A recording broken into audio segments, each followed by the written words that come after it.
Zastanawialiście się kiedyś, jaka historia kryje się za bohaterami z uniwersum Might and Magic? Dzisiaj porozmawiamy sobie o Solmyrze i Gavinie. Zapraszam serdecznie do materiału. Might and Magic to jedna z tych serii, których się nie przechodzi, a przeżywa. Jest tutaj tak wiele postaci, tak rozbudowanych, tak naładowanych historią i tajemnicą, że o każdej z nich można by mówić bez końca. Wciąż miałoby się poczucie, że to dopiero początek. Niektóre z nich odcisnęły piętno na całym uniwersum, a zwłaszcza pewne duety bohaterów. Gavin Magnus i Solmer są dokładnie takim przypadkiem. Na pierwszy rzut oka nierozłączni. Ale czy aby na pewno? Jak zapowiadaliśmy we frakcji w pigułce o fortecy, dzisiaj bierzemy na tapet ich historię. Wielowątkową, skomplikowaną i potężnie rozbudowaną, że zasługuje na osobny materiał. Będzie to raczej w formie opowieści niż klasyczny film, więc bierzcie kubki, kubeczki w dłoń i jedziemy z tematem.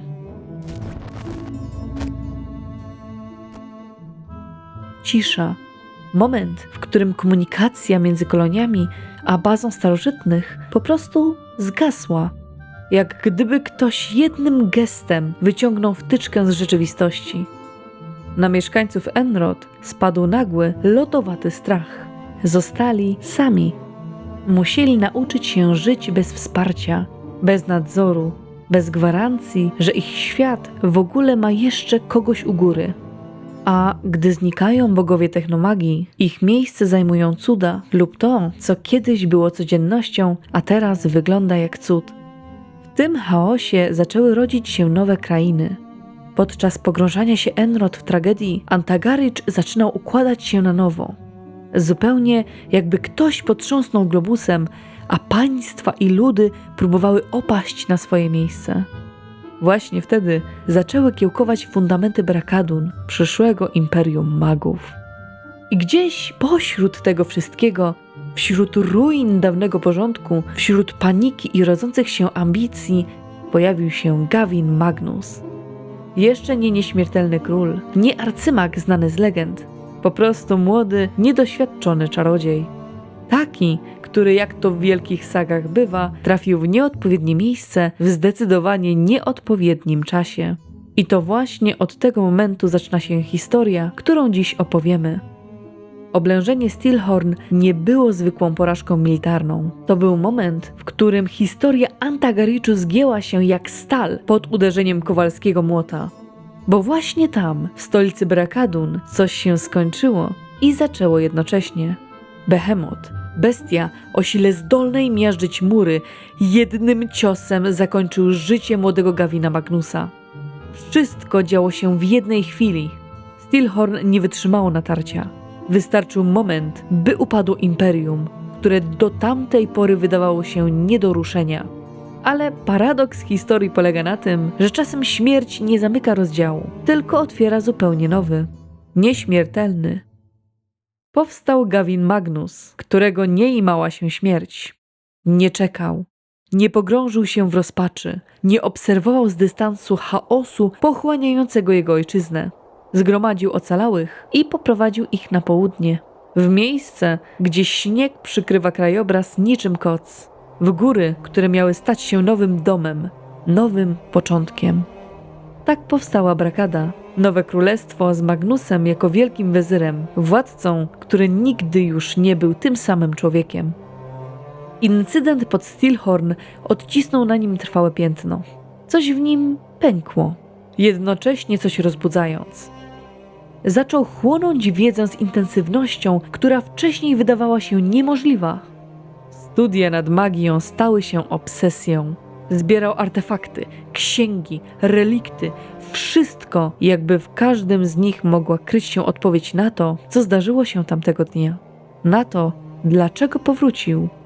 I pewnego dnia trafił na lampę. W jej wnętrzu wnieziony był ktoś, kogo wszyscy doskonale znamy. Władca łańcucha piorunów, dżinn o błękitnej skórze, Solmer. Kiedy Magnus go uwolnił, istota ukłoniła się głęboko i wypowiedziała słowa, które miały zaważyć w kolejnych stuleciach. Będę ci służył tak długo, jak długo twoje stopy będą stąpać po tej planecie. Dżinn nie wiedział jednego. Jego nowy przyjaciel był nieśmiertelny. Tak narodził się duet Magnusa i Solmyra. Lata płynęły, a kontynent Enrod zmieniał się jak wzór na tafli wody. Raz spokojny, raz poprzecinany falami chaosu. Ale jedna prawidłowość pozostała niezmienna. Tak stara jak same cywilizacje. Tam, gdzie powstają królestwa, tam prędzej czy później rodzą się też konflikty. Jednym z nich były wojny odrodzenia, zapoczątkowane brutalnym zabójstwem Nicolasa Gryfonhert. Nie będziemy dziś wchodzić głęboko w ten konflikt, bo to materiał na osobny odcinek, ale warto go odnotować z jednego powodu. Brakada odegrała w tych wydarzeniach rolę równą samej przystani, prowadzonej przez królową Katarzynę. Po przeciwnej stronie barykady stali m.in. nekromanci z Dejrzy. I jeśli oglądaliście nasz materiał o nekromantach z Enrod, dobrze wiecie, o jakich typach mówimy. Dla Gavina Magnusa było to szczególnie gorzkie starcie. Najeźdźcy byli wygnańcami z Brakadun za swoje paskudne, nekromanckie praktyki. Można powiedzieć, że walczył nie tylko z wrogiem, ale i z cieniem własnego dziedzictwa. I walczył zaciekle. Za każdym razem, gdy hordy z Dejrzy próbowały wedrzeć się na Antagaricz, Magnus był jednym z pierwszych, którzy stawali im na drodze. Jego współpraca z Katarzyną nie była więc przypadkowa. Sojusz między nieśmiertelnym magiem a królową przystani narodził się właśnie podczas wojen odrodzenia w latach 1165 do 1168 po ciszy i szybko okazał się fundamentem stabilności całego regionu. Magnus miał ręce pełne roboty, gasił w zarodku spory graniczne między Tatalią a Krewlodem, a jednocześnie pilnował, by wschodnie wybrzeża kontynentu nie padły łupem władców z Nigonu. Brakada trwała niczym zimny, lodowy mur, oddzielając porządek od chaosu, światło od mroku, rozsądek od szaleństwa. A u jego podstaw stał Gavin Magnus, wokół którego wirowały losy całego Antagariczu.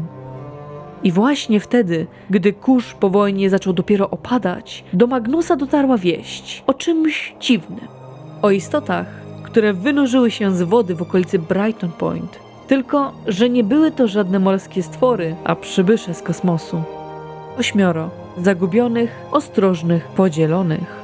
Nie mogli dojść do wspólnego stanowiska nawet w tak podstawowej sprawie jak zabezpieczenie swojego statku. Ostatecznie rozdzielili kod dostępu na 2 części. Jedną trzymał Castor, drugą Resurrectra. I tak, jak rozłamali kod, tak rozłamali sami siebie.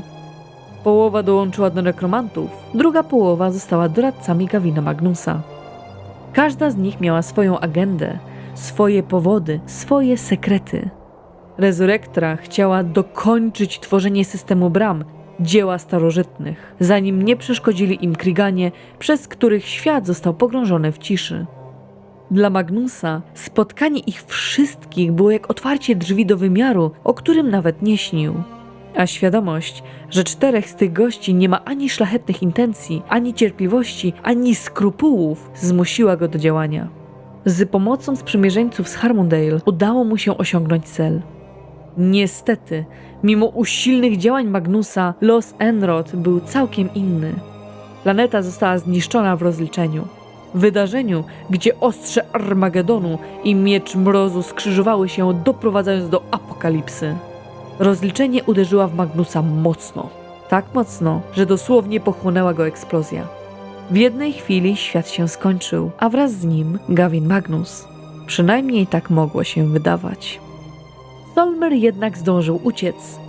W ostatnim możliwym momencie przeniósł się na plan powietrza, unikając losu swojego pana.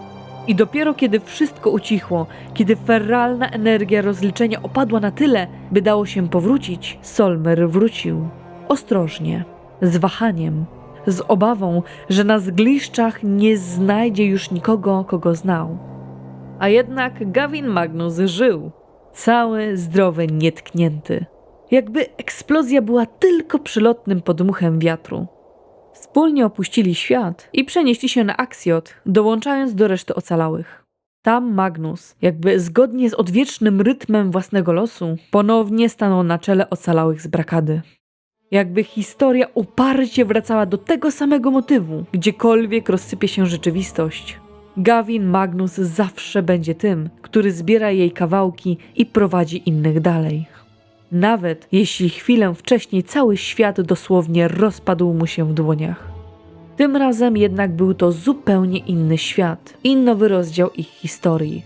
Po rozliczeniu wielki wezyr Brakady musiał na nowo ustalić, kim właściwie jest i jak odnaleźć się w obcej rzeczywistości. Wśród nowych, docierających do niego informacji pojawiła się jedna o królestwie Great Arkan, rządzonym przez królową Emilię Nighthaven. Magnus, w swojej charakterystycznej wspaniałomyślności, postanowił zaproponować jej swoją rękę. Królowa jednak nie była tak zaszczycona, jak Magnusowi mogło się wydawać. Średnio radził sobie z odrzuceniem oferty. Urażony w odwecie wysłał Solmyra z misją przeprowadzenia inwazji, gestu demonstracji siły, mającego naprawić jego urażone ego. Na szczęście Solmyr zachował więcej rozsądku i szlachetności niż jego pan, a dzięki temu, że nie potraktował Emilii jak wroga, jego nieudany atak zakończył się wypuszczeniem go wolno. Podczas gdy Jean wracał z wieściami, Magnus zdołał już przyjąć ofertę pomocy od Coeloxa, przywódcy Czerwonych Krasnoludów z Irenes, mając w głowie zupełnie inny plan niż ten, o którym oficjalnie mówił. Gdy Solmyr wrócił, zastał Gavina w nie najlepszym nastroju.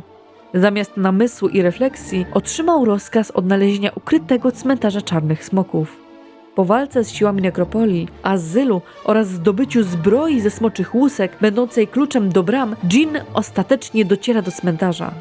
Po wykonaniu zadania Magnus natychmiast przystąpił do realizacji nowej wizji.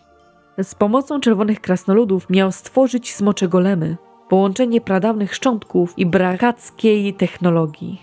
Krasnoludy jednak wykorzystały golemy do własnych porachunków. W ogniu konfliktów wewnętrznych zniszczyły się nawzajem, przy okazji doszczętnie rujnując stolicę Nowej Brakady. To było dla Magnusa ostatnim sygnałem, że przyszła pora na jeszcze potężniejsze środki. Postanowił wywrzeć na nich większą kontrolę, dlatego wysłał Solmyra na skute lodem pustkowia, by zdobył tęczowy kryształ. Gavin nie wdawał się w szczegóły, co ów artefakt robi, ale wierny mu Jean udał się do antycznych podziemnych ruin pełnych nieumarłych. Po trudnej wyprawie i walce ze strażnikiem artefaktu, Jeanowi udało się odzyskać to, po co został wysłany. I wtedy Magnus całkowicie pogrążył się w swojej wizji. Zrobił kryształowe wahadło, narzędzie, które w jego oczach miało przynieść światu pokój. W rzeczywistości jednak było planem totalnej kontroli. Dla Solmyra to było już za wiele. Gdy zrozumiał, że nie ma już szansy uratować swojego pana spod ciężaru jego własnych ambicji, porzucił Magnusa i połączył siły z Emilią. Magnus brnął dalej w swój plan. Przekonany, że dopóki istnieje wolna wola, dopóty będą istnieć ból, cierpienie i konflikty. W jego oczach rozwiązanie było proste: zdusić problem u źródła. Rozliczenie nie tylko zniszczyło planetę, ale też odebrało Brakadzie jej dawnego, dobrotliwego przywódcę. To, co zostało, nie przypominało już Gavina Magnusa, którego Solmyr kiedyś znał i szanował. Dla Jeana było to uczucie głęboko przerażające, widzieć, jak dawny towarzysz broni wypala się od środka. Gdy oddziały Emilii szukały miecza bogów, Solmyr ruszył do podziemi, by zdobyć informacje o wynalazku swojego dawnego pana. Magnus w tym czasie nie próżnował. Używał kryształowego wahadła na coraz większej liczbie istot, łamiąc ich wolę i podporządkowując sobie ich umysły. W końcu przejął stolicę Great Arkan i uczynił ją własną siedzibą. Tam też trzymał wahadło, przekonany o swojej potędze i nieomylności. Ale Magnus nie był ani tak przebiegły, ani tak niezwyciężony, jak mu się wydawało. Emilia i Solmyr działali równolegle. Zdobyli tarczę umysłu, chroniącą przed wpływem wahadła i przygotowali miecz bogów do konfrontacji. Broń ta, wedle podań, jest w stanie pokonać samego Boga Poświęcenia, lecz tym razem okazała się zbyt słaba. Gdy wydawało się, że dawny pan Jeana zginął ostatecznie, Gavin, rozszarpany między wściekłością a poczuciem zdrady, podniósł miecz z ziemi i ruszył na nieświadomego Solmyra w ślepym szale. Wszystko potoczyło się błyskawicznie. Emilia wskoczyła między nich, przyjmując cios na siebie i ratując Gina. Widząc to, Solmer nie wahał się ani chwili. Rzucił swój słynny łańcuch piorunów, celując nie w Magnusa, lecz w kryształ urządzenia. Wahadło eksplodowało, roztrzaskane na tysiące odłamków. Połączony z nim umysł Gavina nie wytrzymał tego wstrząsu. Jego ciało skręciły spazmy, chwycił się za głowę i runął na kolana, wyjąc z bólu, który trudno opisać słowami. Brzmiało to, jakby ktoś naprawdę obdzierał go żywcem ze skóry. Gdy artefakt został zniszczony, zniewoleni mieszkańcy Great Arkan zaczęli odzyskiwać wolną wolę. Cios, który trafił Emilię, na szczęście nie okazał się śmiertelny. Przeżyła, choć sparaliżowana. Magnus również przetrwał. Jego nieśmiertelność ocaliła ciało, ale nie umysł. Uwięziony we własnej głowie, pozbawiony woli, pamięci i świadomości, został zamknięty w Arkan. Dniami siedzi przy oknie, patrząc pustym wzrokiem w dal, nie wiedząc gdzie jest, ani kim jest. I tak ma pozostać na wieki w stanie żywej, wiecznej katatonii. Czego uczy nas historia Gavina Magnusa i Solmera? Przede wszystkim tego, że czyny mają konsekwencje, nawet jeśli komuś wydaje się, że kierują nim dobre pobudki. Magnus, niegdyś szlachetny przywódca Brakady, po rozliczeniu zaczął wierzyć, że eliminacja bólu i konfliktów wymaga odebrania innym wolnej woli. Doprowadziło go do zniewolenia całych społeczności i konfrontacji z dawnym sojusznikiem. Jego upadek pokazuje, jak łatwo szlachetna idea może zamienić się w narzędzie kontroli, jeśli zabraknie samorefleksji. Z kolei decyzja Solmera, by sprzeciwić się własnemu panu, podkreśla wagę odpowiedzialności moralnej ponad lojalnością. Ostatecznie to nie wrogowie, lecz konsekwencje własnych wyborów zniszczyły Magnusa, pozostawiając go nieśmiertelnym, ale uwięzionym we własnej, pustej świadomości. Historia tego duetu przypomina, że prawdziwa siła nie tkwi w kontroli nad innymi, lecz w zdolności do zatrzymania się, gdy dobre intencje zaczynają prowadzić na złą drogę. No i może jeszcze tego, że nie każda propozycja ślubna powinna zakończyć się inwazją.